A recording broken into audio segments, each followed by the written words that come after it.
8:19 en el territorio continental ecuatoriano, buscando la verdad en la revista de Opinión Democracia. Queremos dar la bienvenida al coordinador jurídico del Ministerio de Defensa Nacional, coronel Carlos Espinosa.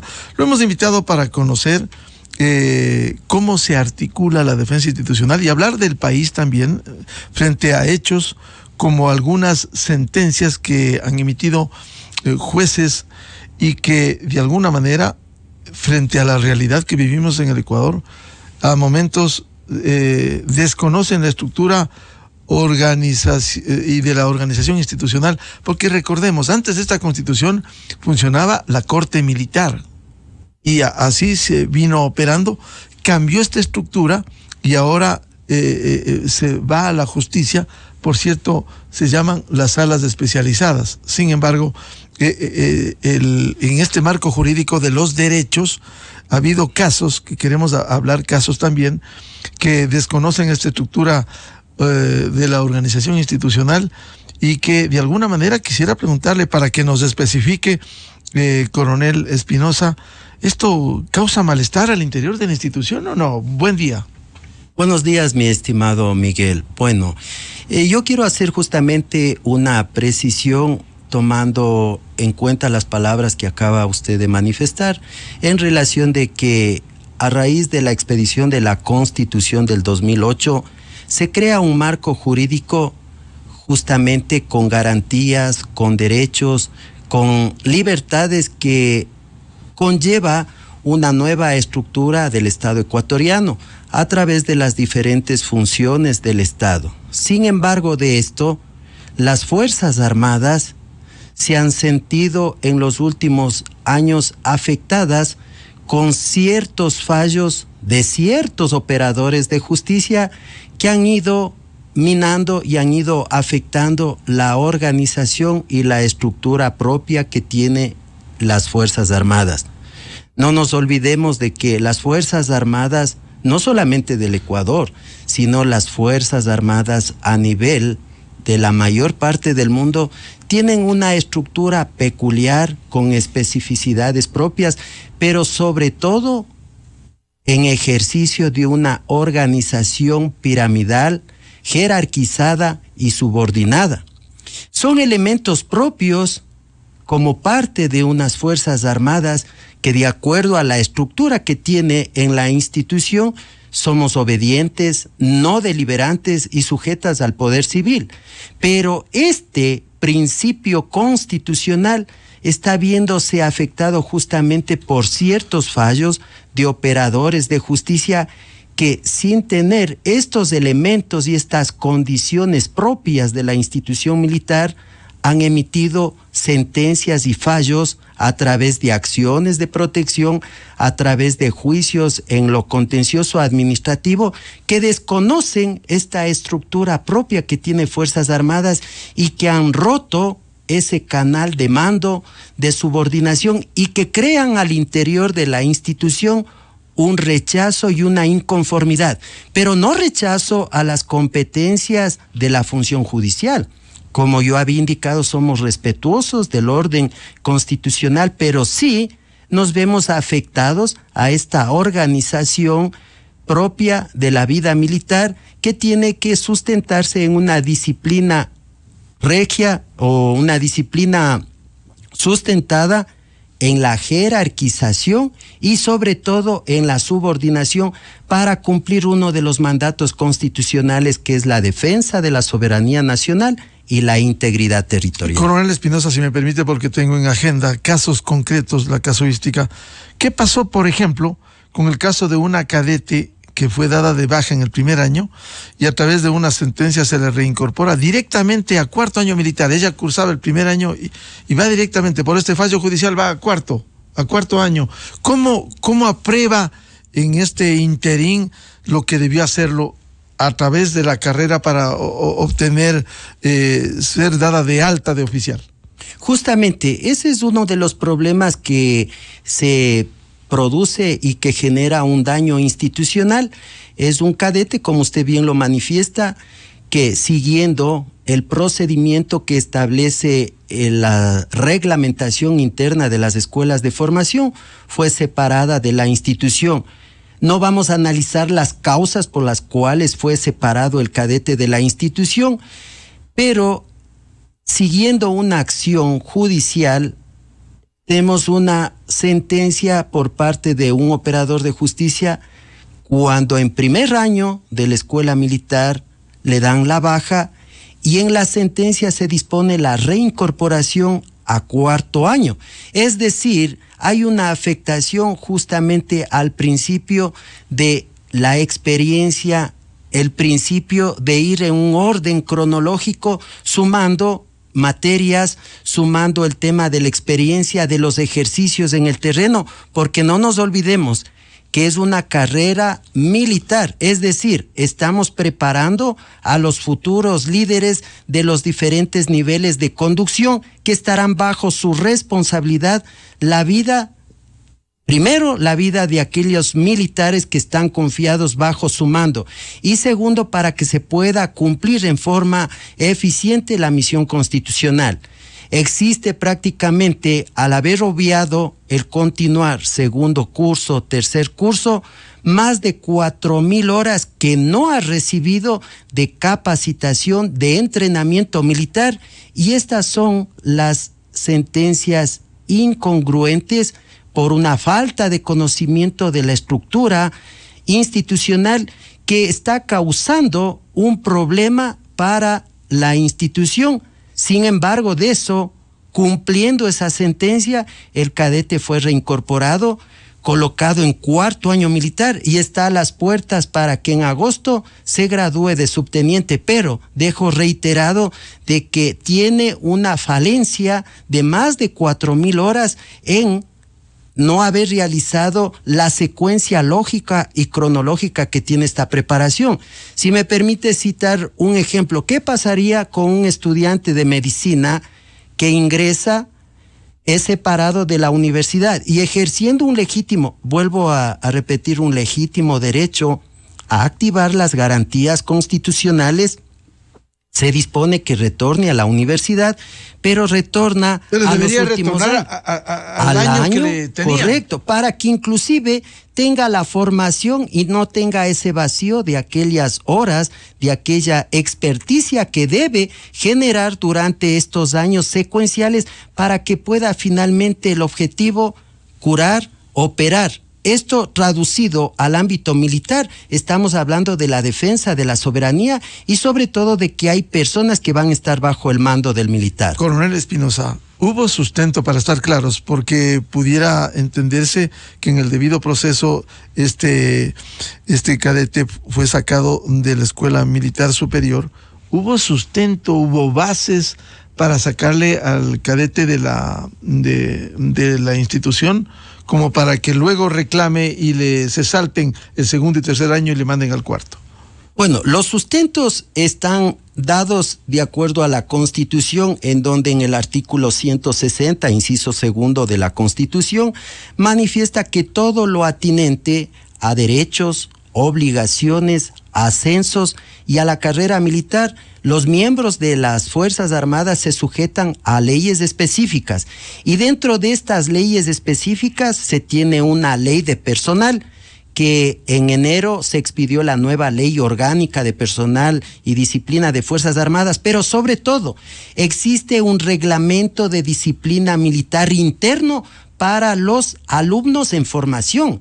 Y ahí establece claramente las causales por las cuales puede ser separado un alumno en formación de la escuela. Se cumplió el debido proceso, pero finalmente no cuestionaremos si la decisión judicial precauteló una garantía, porque es una garantía, es un derecho, pero lo que sí no se puede aceptar, respetamos, no compartimos, es aceptar de que existe esta falencia y esta discrecionalidad de ciertos operadores de justicia que, desconociendo la estructura piramidal jerarquizada, se tomen estas decisiones que finalmente el daño no es solo a la institución, el daño es inclusive a la misma persona que va a tener estos vacíos y que de pronto no le va a permitir tomar las decisiones más adecuadas cuando viva un riesgo, una amenaza en la frontera, y esto finalmente nosotros seremos copartícipes de este error judicial en cuanto se refiere a la ubicación, no en cuanto se haya resuelto sobre derechos y garantías que de pronto los puede tener a través de las acciones de protección planteadas. Ahora esto pasa por los efectos del dictamen del fallo judicial, más allá de las causas, porque pudiera ser que haya causas, pero no los efectos, como usted dice, saltarse cuando sale el cadete en primer año y se lo pone ahora en cuarto año. Correcto. Son los efectos que va a generar hacia la institución y hacia las personas que van a recibir justamente la dirección y van a estar bajo el mando de un profesional de la carrera militar que tiene una deficiencia en cuanto a su formación. No quiero dejar pasar por alto de que la carrera militar no es una carrera como una fuente de empleo. La carrera militar constituye una vocación de servicio y de sacrificios que inclusive el juramento que se hace cuando le entregan las armas y se gradúa es justamente de ofrendar, si es necesario, la vida en servicio del país y del personal militar que está a cargo y al mando de ese nuevo líder en los diferentes niveles de la conducción. Otro caso que quiero ponerle en escena, que lo conozco, el de la reincorporación de un comandante en la Fuerza Naval Ecuatoriana, luego que no ascendiera, y a través de una decisión judicial se dispone que se realice el proceso de ascenso al grado de contraalmirante. Quizás hay congruencia entre lo que se dispone y se ascienda al grado de contraalmirante. Ese es otro caso que ha causado una gran preocupación al interior de la institución. Justamente dentro de la carrera militar existen los diferentes cursos para cumplir los requisitos de ascenso. En el caso en concreto, luego de cumplir su tiempo de permanencia en el grado de capitán de navío, similar a un coronel, fue sometido a un proceso reglado y sobre todo bajo las normas constitucionales, y no calificó y no fue seleccionado por el órgano regulador de la carrera. Violando no derechos, porque eso también hay que decirlo. Cumpliendo los procedimientos propios de la institución militar a través de un consejo regulador de la carrera, y finalmente ese es el final de uno de los ascensos para que una persona sea separado de la institución por no haber sido ascendido.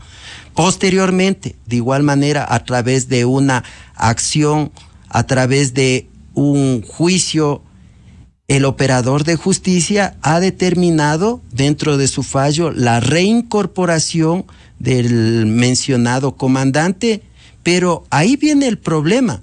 Se ordena la incorporación del señor oficial, pero con el grado inmediato, con el grado de contraalmirante. ¿Primero no tiene que hacerse la calificación y el ascenso? Correcto. Entonces, este tipo de situaciones de desconocimiento de la estructura de la organización es lo que causa un problema en la ejecución de las sentencias. No es en que Fuerzas Armadas no van a cumplir o no desean cumplir, sino es la incongruencia y la falta de coherencia para poder cumplir en una forma objetiva sin afectar los principios institucionales. Pero ahí quiero mencionar un elemento adicional. A más de que dicen, les reincorpora, proporciónenle el grado superior que le corresponde y luego de eso hagan el proceso de calificación y selección para ascender. Y si no asciende, nuevamente le quitan el grado de contraalmirante y le dan la baja con el grado de capitán de navío. Si usted ve esa incongruencia de los tiempos y de la realidad, es lo que causa un malestar en la institución, no en los mandos militares, en la propia institución, porque tienen organismos rectores, organismos de la carrera militar que van teniendo este tipo de decisiones como un boomerang que se va a afectar no solamente, como yo digo, a la institución, que es finalmente lo que busca siempre el militar y los órganos reguladores de la carrera, es garantizar la estabilidad profesional del militar, pero previo el cumplimiento de requisitos específicos y comunes que le permitan llegar a la jerarquía que le corresponda para dar forma a esa estructura piramidal que tiene las Fuerzas Armadas. Coronel Espinosa, usted como coordinador jurídico del Ministerio de Defensa y como jurista, ¿usted cree que en el fondo la Constitución de derechos, ni siquiera de Estado de Derecho, sino de derechos, la que se aprobara en septiembre del 2008, está causando un gran daño a la institucionalización de Fuerzas Armadas, ya que bajo el argumento de los derechos simplemente se puede hacer tabla rasa de la estructura de Fuerzas Armadas? Bueno, considero de que per se de lo que acabo de manifestar y de los antecedentes expuestos, la Constitución en sí no contiene situaciones que vayan en menoscabo de los ciudadanos, en primer lugar, sino más bien es la corriente por la cual muchos de los operadores de justicia, en una forma no muy adecuada, y quiero ser en esto muy categórico y respetuoso, en una forma no muy adecuada, van emitiendo cierto tipo de decisiones contrarias justamente a la propia Constitución. La Constitución en el artículo justamente 158, como precedente a la misión de Fuerzas Armadas, le dice que las Fuerzas Armadas y la Policía Nacional son instituciones protectoras de derechos y libertades de los ciudadanos. Pero esta protección tiene que empezar, en primer lugar, casa adentro. ¿Qué quiere decir? Que se debe blindar a las instituciones que por su naturaleza jurídica tienen misiones específicas instituidas en la Constitución y tienen que blindar justamente su estructura organizacional. Mire, Miguel, lo que está pasando. Se tienen los reglamentos disciplinarios. Actúa las diferentes instancias dentro de la institución para conocer, tramitar e imponer las sanciones disciplinarias que de igual manera la propia Constitución indica que las infracciones de carácter disciplinario se sujetarán a sus leyes específicas. Pero el personal militar, no digo todos, el personal militar que se siente afectado haciendo uso de las garantías constitucionales externas, consiguen justamente decisiones judiciales que dejan sin valor las sanciones emitidas por los diferentes órganos internos de la institución, lo que finalmente termina afectando a esta estructura, a estos principios y valores que solamente la tienen las instituciones con un carácter de formación militar, porque se genera la cadena de mando y subordinación que debe existir en este tipo de instituciones de la ley. Coronel Espinosa, ahora haciendo un análisis retrospectivo también de la actuación de Fuerzas Armadas, hay una ley, un nuevo marco jurídico desde enero último, en donde, por ejemplo, se excluye la subjetividad en la calificación. Y sin embargo, le pregunto, ¿no se sigue manteniendo en los consejos de generales, sea generales y almirantes, sea de la Fuerza Aérea Ecuatoriana, del Ejército o de la Fuerza Naval, no se sigue para una calificación a un grado superior la subjetividad, la calidad de la parte moral? En la ley ya se excluye eso, pero no está funcionando todavía un reglamento que no se adecua a la nueva ley que rige desde este año. Ahí es necesario precisar de que, sin embargo, de la emisión de la Ley Orgánica de Personal y Disciplina expedida en este año, en donde se recogen otros principios y se van articulando con ciertas necesidades institucionales, pero algo que le puedo afirmar, mi estimado Miguel, es de que la institución militar ha ido depurando los procedimientos y muchas de las veces se afirma de que existen subjetividades. Yo puedo dar fe como director jurídico que he sido del Comando Conjunto, como asesor jurídico del Consejo Supremo de las Fuerzas Armadas, que es el órgano regulador de mayor jerarquía que existe en la institución, de que se han ido eliminando casi todas aquellas situaciones o vestigios de subjetividad. Qué bueno que hoy en la ley actual... Bueno, la ley ya lo dice, y no debieran entrar. Incluso para una calificación, coronel, y usted lo sabe, tiene que sustentarse y motivarse, lo que se llama. Tiene que motivarse por qué se califica o por qué no se califica. ¿Están entregando esas motivaciones a quienes no son calificados, por ejemplo?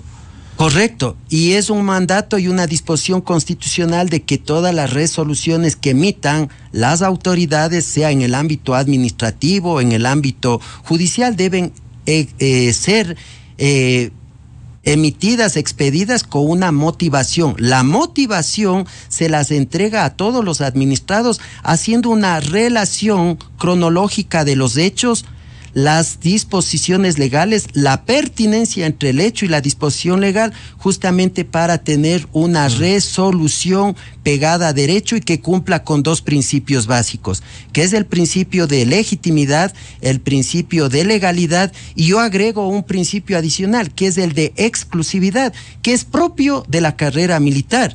Mire, lo que estamos haciendo en este momento es construyendo el reglamento general a la ley de personal, que le va a permitir que las disposiciones contenidas en ley puedan ser aplicadas de una forma ágil, oportuna y eficaz. Y la propia ley ha dado tiempos perentorios para estructurar el reglamento general, que dieron un plazo de 120 días desde la emisión de la ley, y luego... La ley que rige desde enero. De la ley que está en vigencia en este momento, y luego el plazo de 180 días para que se vayan generando aquellos reglamentos internos para poder materializar tanto la ley como el reglamento interno. Y se está trabajando justamente en un diseño que permita que todos los procesos de calificación, de selección, sean lo más objetivos. No digo que no hayan sido objetivos, pero que sean lo más objetivos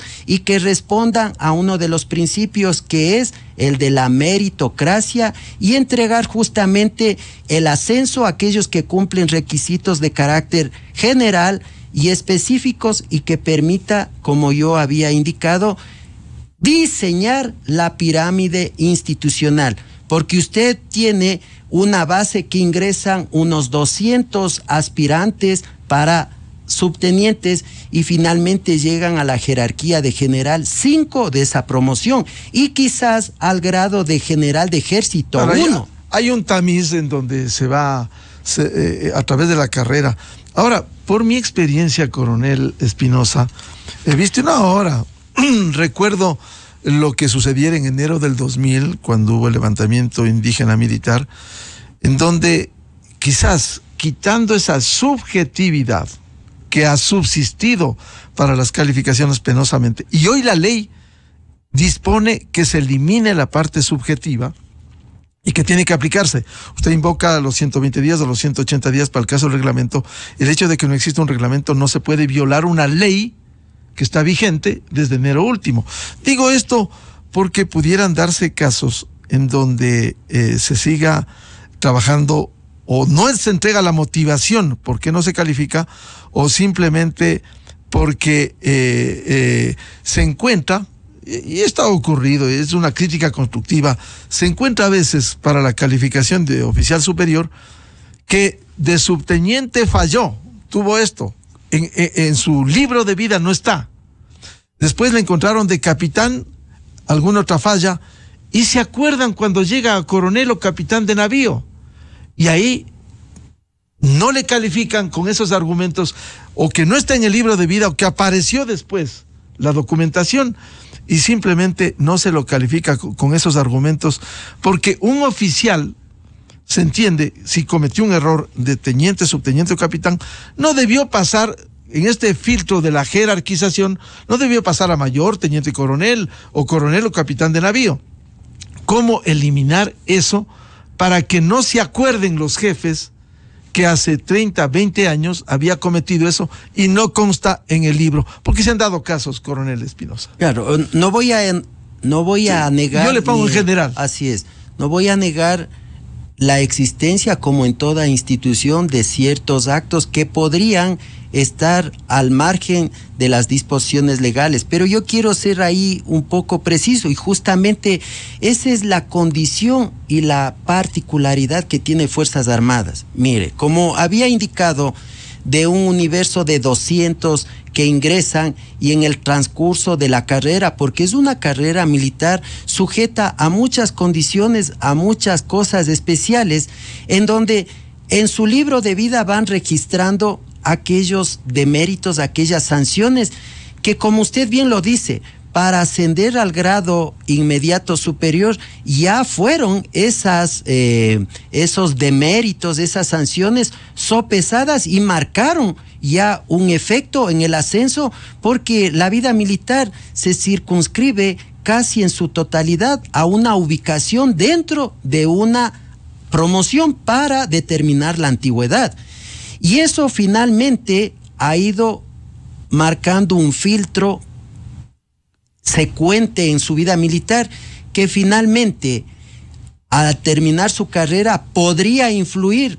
Claro que puede influir. Le pongo de unos elegibles de 5 personas, usted elegirá de pronto al que no tiene una sola situación en su carrera militar, o alguien que tiene un registro, pero que ya, voy a hacer un símil con el derecho penal, que ya purgó, ya pagó su pena. ¿Por qué volverle a penalizar? No es una penalización, es un proceso primero de calificar y luego de seleccionar. Y la selección es en forma integral, es decir, es un parámetro que permite medir toda su carrera militar, y esto viene con los aciertos y desaciertos que haya tenido en esto. El compromiso que tienen las Fuerzas Armadas hacia el interior de las mismas y hacia la sociedad es justamente de que todos los procesos se transparenten y sean lo más objetivo, para que se reduzca justamente a un mínimo, que fuera de la institución se inicien acciones de carácter constitucional para no tener este tipo de decisiones de los operadores. Claro, y hay casos y casos. Usted ha citado el caso del cadete, el caso, señalamos, del contraalmirante. Tengo otro caso que se lo va a presentar, pero también hay casos en donde por errores al interior de Fuerzas Armadas terminan con fallos como el Tribunal Contencioso Electoral, que incluso se imponen multas, se han impuesto multas a pagar diariamente cuando hubo un hecho en donde no se actuó debidamente. Quisiera consultarle, hay otro caso para hablar luego del tema de la Constitución, la planificación de las operaciones militares bajo el marco constitucional. El caso de un mayor, conozco y lo tengo en papeles, del mayor Johnson Gómez, que hace muchos años, él incluso fue sentenciado en la justicia ordinaria, salió de Fuerzas Armadas, y este mayor debe ser reincorporado como coronel luego de las revisiones que ha habido. ¿Cuánto impacta esto en la institución?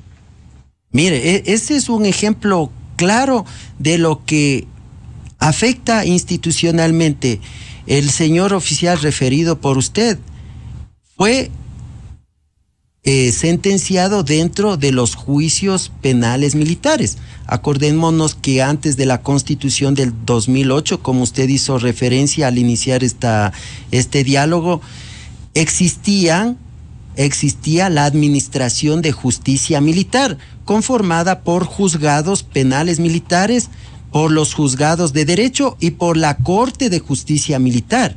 Estos casos, que fueron concluidos en unos con sentencias y en otros con sobreseimientos, se entregó con un inventario a la justicia ordinaria, a la función judicial, a las cortes provinciales, y justamente aquellas decisiones que fueron tomadas bajo el amparo de la Constitución de 1998 y de las leyes que teníamos y que reconocían la Administración de Justicia Militar, están siendo revisadas por la justicia ordinaria, y aquellos casos, este es uno de los casos en donde a través de recursos de revisión se logra de que un operador de justicia reincorpore luego de 12, 14 años a una persona que fue sentenciada en el ámbito de la justicia penal militar y tenga que ascenderle al grado de teniente coronel. La institución le ascendió al grado de teniente coronel y posteriormente, a través de otra acción judicial, otro operador de justicia, ahora en cambio disponen que se le ascienda al grado de coronel y que creen una vacante exclusiva para poder colocarlo y darle ese grado de coronel, y además que se haga la reparación económica de los años que él dejó de estar de la institución, con una proyección, ahí sí subjetiva, de que él pueda llegar inclusive a ser general, porque no considera, sin hacer los cursos, y lo más grave, sin que exista una vacante orgánica que le permita ubicarle a esa persona. Y le dicen, cree una vacante en el grado de coronel para que él pueda sentarse en esa vacante. Estas cosas distorsionan y van deformando la institución, pero hacia afuera, porque hacia adentro los principios son sólidos de la disciplina, de la jerarquización y de la subordinación. Y me alegra que estos temas sean discutidos y, sobre todo, reitero nuevamente, no estamos o no estoy yo cuestionando a las competencias de la función judicial, sino como usted las implicaciones legales, y sobre todo, como usted dice, si han dado casos y si han dado casos, así como se menciona dentro de Fuerzas Armadas que han existido casos en donde de pronto hubo unas resoluciones erradas. También estoy citando como ciertos operadores que pueden y emitieron decisiones no ajustadas a la organización y estructura militar. Coronel Espinosa, ¿y cómo se articula en este marco jurídico la planificación de las operaciones militares bajo este marco constitucional y las leyes orgánicas y ordinarias que garantizan la ejecución de las diferentes operaciones, llamemos la actuación de Fuerzas Armadas, sin reducir los efectos jurídicos de la institución? El mando militar, y voy a decir el mando militar porque ¿qué se considera el mando militar? Aquellas personas que en su momento cumplen las funciones de jefe del comando conjunto, comandantes generales de fuerza y los ministros de defensa que han venido actuando durante estos últimos 10 años. ¿Qué es lo que han hecho? Han gestionado y se han preocupado justamente de que todo lo relacionado a la planificación militar estén sustentados siempre y transversalizado con la Constitución, con la Ley Orgánica de la Defensa, con la Ley del Uso Legítimo de la Fuerza, que también fue aprobado meses atrás. Esto va a permitir justamente de que se reduzca de una manera significativa el actuar de Fuerzas Armadas en cuanto a los efectos jurídicos, porque las normas van adecuando una actuación de las Fuerzas Armadas frente a los nuevos escenarios, frente a los riesgos y amenazas que lo va detectando el país y la región. ¿Qué significa con esto? De que todo lo que se planifica en la institución militar tiene el primer filtro, es que esté alineado y amparado con todas las normas supranacionales, la Constitución, los tratados y las diferentes leyes orgánicas y ordinarias que permita reducir a un mínimo nivel los efectos jurídicos que representen un riesgo para el país y, por supuesto, para el personal militar que actúa en las operaciones. Dentro de este marco constitucional y legal, el papel de Fuerzas Armadas, por ejemplo, en apoyo a la Policía Nacional cuando hay necesidad, de acuerdo con el estado en que se declare el país, o zonas o regiones, ¿esto no afecta al papel de la institución? Las Fuerzas Armadas tienen una misión fundamental, que lo mencioné, que es la defensa de la soberanía e integridad territorial. Pero, adicionalmente, la propia Constitución y la Ley de Seguridad Pública y del Estado establecen la excepcionalidad a través de los estados de excepción, que permite que el señor presidente de la República, previa recomendación del Consejo de Seguridad Pública, pueda emitir y decretar un estado de excepción, y dentro de ese estado de excepción, como una de sus atribuciones, el poder movilizar y emplear a las Fuerzas Armadas en apoyo a la policía, pero dentro de los ámbitos de su competencia. Y para eso tenemos uno de los ámbitos de competencia es la Ley de Armas, Municiones y Explosivos. Otro ámbito de competencia es la Ley de Seguridad Pública y del Estado, que le permite controlar y resguardar las zonas de seguridad, las zonas de frontera y las áreas reservadas de seguridad. ¿Qué quiero decir con esto? De que Fuerzas Armadas apoyan a otras instituciones del Estado dentro del ámbito de sus competencias. Y un caso muy claro es el Código de la Democracia. Establece que para los procesos electorales las Fuerzas Armadas deberán apoyar al proceso electoral en cuanto se refiere al tema de custodia de todo lo que es las urnas y el material electoral, por disposición del Código de la Democracia. El coronel Espinosa, y dentro de este esquema del ordenamiento jurídico, ¿cómo funcionan las zonas de seguridad y las áreas reservadas de seguridad bajo el control y responsabilidad de Fuerzas Armadas? ¿Esto quizás contribuye a la seguridad integral del Estado? Por supuesto, porque la propia Ley de Seguridad Pública y del Estado determinó y creó un sistema integral de seguridad en el que está inmerso el ámbito de la defensa, porque el sistema de seguridad integral tiene tres ámbitos: el ámbito de la defensa, el ámbito del orden público y el ámbito de gestión de riesgos. En lo que le corresponde al ámbito de defensa, el ente rector es el Ministerio de Defensa y el ente ejecutor es el Comando Conjunto de las Fuerzas Armadas. La Ley de Seguridad Pública y del Estado determina una responsabilidad de Fuerzas Armadas, esta zona de frontera, que es el límite político internacional hacia el interior, que hoy hay una reforma, ya no es 20 kilómetros, sino es 40 kilómetros. Y las áreas reservadas de seguridad, que se las determina a través de un análisis del riesgo, de la amenaza, y mediante el procedimiento de formular la necesidad ante el Consejo de Seguridad Pública y del Estado, recomiendan al señor presidente de la República para que mediante decreto ejecutivo declare una área reservada de seguridad que estará bajo control y responsabilidad de Fuerzas Armadas, para de esta manera garantizar parte de la seguridad integral del Estado. En resumen, con la vigencia de esta Constitución, por cierto, usted empezó diciendo el respeto al ordenamiento jurídico, el respeto a la Constitución.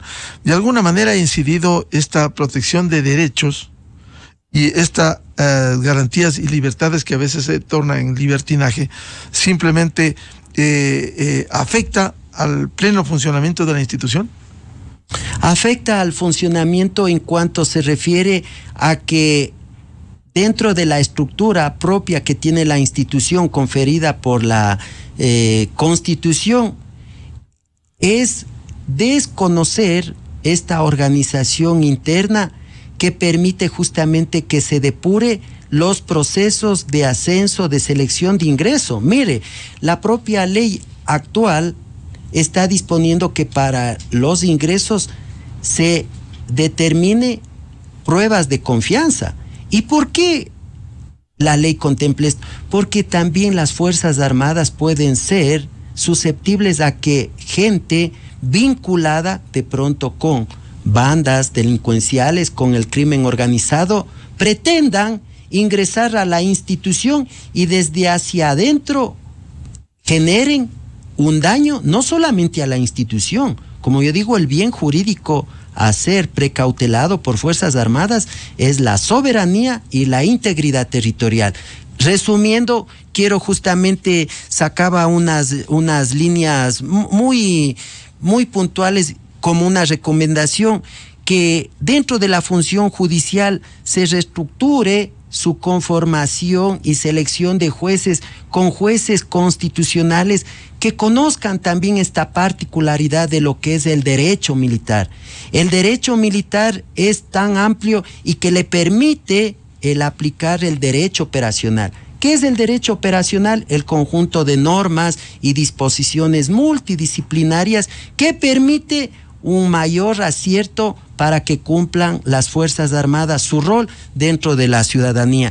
Y quisiera yo ahí indicar que las sentencias tienen que tener congruencias, tienen que tener proporcionalidad y sobre todo reconocer que la institución militar es una de las reservas que tiene la sociedad ecuatoriana mediante la disciplina, la jerarquización y la subordinación, que son valores que no están en cuestionamiento, más bien hay una tarea y un compromiso de mi general ministro de Defensa: cero tolerancia a los actos de corrupción, y la institución tendrá que depurarse con sus normas de los malos elementos. Ese es el mensaje que quiero dejar sentado. Coronel Espinosa, vamos a concluir este diálogo, pero quisiera plantearle, es verdad que la Constitución del 2008 le da la misión a Fuerzas Armadas de la defensa de la soberanía e integridad territorial y el apoyo cuando hay un estado de excepción a la policía dentro de la seguridad interna.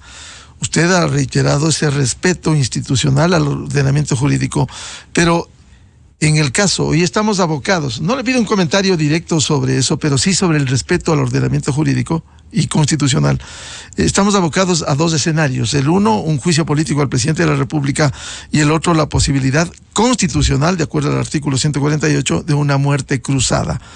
De haber necesidad de la intervención extraordinaria en un estado de excepción o una conmoción interna, es un escenario posible, no estoy asegurando.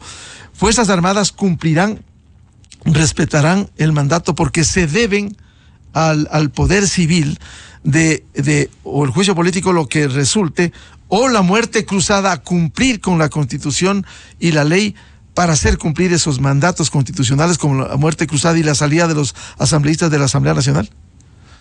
Justo como usted dice, no voy a emitir un juicio, un criterio personal, pero pienso de que las reglas democráticas están establecidas en la Constitución, están las figuras que atribuyen y dan competencias tanto a la función ejecutiva, a la función legislativa, y las Fuerzas Armadas, reitero nuevamente, son respetuosas del orden democrático constitucional y harán lo que la Constitución en este momento así lo dispone y lo ordena. Y hay que ser muy reiterativo en el tema de que somos unas Fuerzas Armadas obedientes, no deliberantes, y somos sobre todo respetuosas del poder civil. Y por eso es de que uno de los, y ahí sí voy a indicar, una de las cosas que de pronto puede llegar a afectar a la institución es cuando se permitió que el personal militar pueda acceder a la facultad de dar su voto en los procesos electorales, porque eso internamente puede generar corriente de posiciones e ideologías que las Fuerzas Armadas debe descartar en forma tajante. No puede las Fuerzas Armadas tener una posición de carácter ideológico. Claro. Es decir, cumplir con la Constitución, lo que manda la Constitución, sea en el uno o en el otro escenario. Cumplir así está la bajo el mandato del Poder Civil y del Ejecutivo. Correcto, así está, y esas son las reglas constitucionales.